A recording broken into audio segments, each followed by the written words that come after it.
And we're also a society that hates women.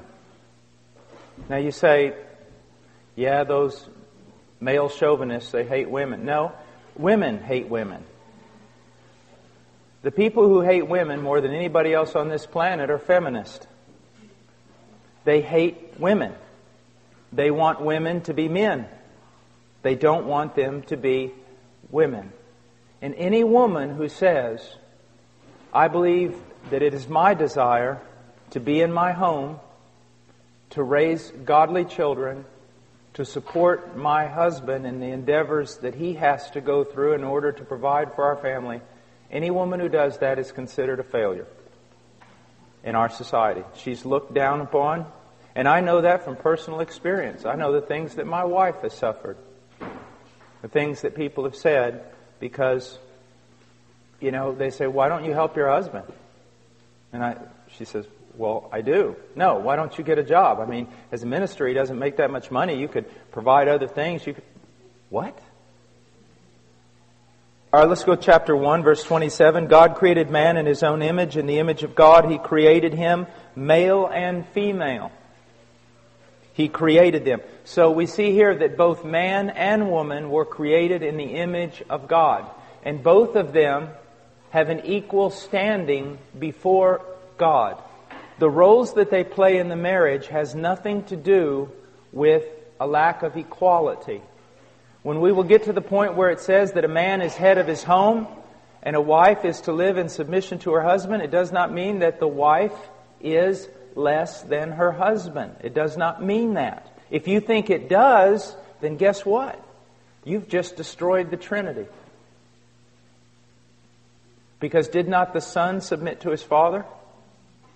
So did that make the Son less than His Father? If you say yes, then you have just committed heresy. Within the Trinity itself, the Son submitted to His Father. And yet the Bible says the Son and the Father are one and they are equal. So my wife and I, we are one and we are equal. We function in different roles. Okay? Now today everyone says, no, if you've got to have the same role or you're not equal. That's why there's this push by feminists, and they've won the day, to be honest with you. They've won the day, that women ought to be fighting on the front lines. That women ought to be doing what men do in everything. And if you deny women that, then you're not treating them as equal. No, what you're doing is you're denying that men and women are different and that they were made different by a Creator God. We are different and we were created for different roles. But we are equal. We're all made in the image of God. God blessed them in verse 28 and said to them, be fruitful and multiply and fill the earth and subdue it. That subdue the earth was also given to the woman. But there is a different role in subduing the earth. Now, a woman's not even worthy of love in today's culture unless she's 5'10" and weighs 7 kilos or something. You know what I mean? You know that, right?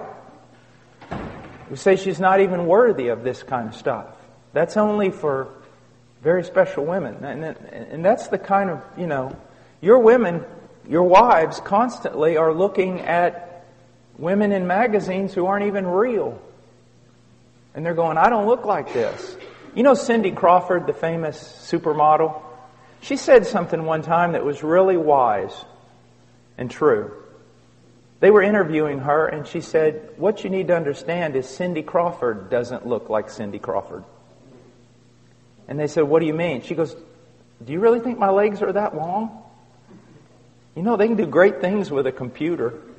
And when I'm bent over like this with a beach ball, yeah, I've got a little roll of fat here too, but they can move that away. They can take that off.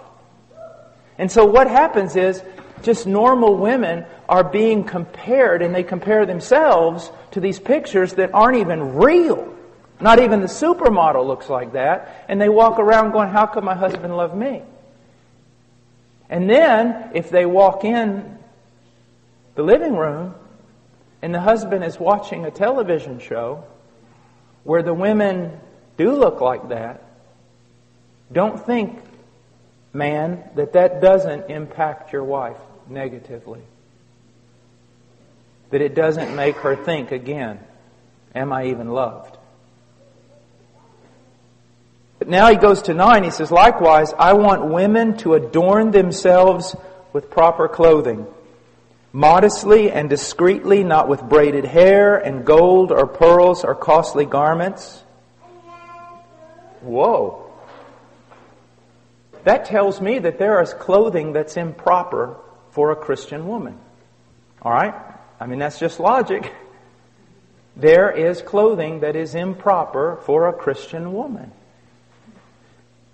Now, he says, the clothing must be modest. Modest. This is a very important. It's literally proper clothing with modesty is the way it goes in the original text. So, with modesty. My wife has a really good thing that she says, and she goes, if your clothing is a frame for your face from which the glory of God is to shine, it's proper. If it draws attention to your face. If your clothing draws attention to your body, to outline it, to make it noticed, then it's sensual. It's sensual. What you're doing is wrong. Now, I want to step off for just a second. Women, you need to understand something. Men are not as dumb as you think they are. My wife and I have a friend in Illinois, and she's a very pretty lady. Very pretty. And if she walked in that door right now, every man in this room, if he turned and saw her, this is what they would say. Well, that's a very pretty lady. That's a very elegant lady. That's a beautiful lady. And that's what they would think. But ladies, there are also women that aren't half as attractive as that lady I just described to you, either in their face or in their body, and they could walk in that door, and the moment every man heard the door open and he looked over there, if he was a godly man, he would have to go like this. Because it's not beauty, it's sensuality. And even though you can't exactly write down the rules and put it all on paper, when you see it, you know it. There is a difference between beauty and sensuality. And God is not against beauty. He is against sensuality. In Philippians, we are told to think on things that are excellent, that are noble, that are just, that are right, that are true. The way a woman carries herself and the way she dresses ought to promote the following types of words: modesty, discretion, wisdom, beauty, elegance, refinement, but not sensuality, luxury, extravagance. You know, extravagance, ladies, is when your husband wants you to take off your earrings so he can make them into lures to catch northern pike.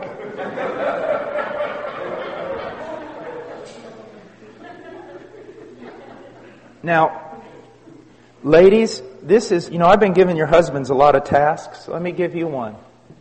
Seek to find out what this means and go wherever the Lord shows you.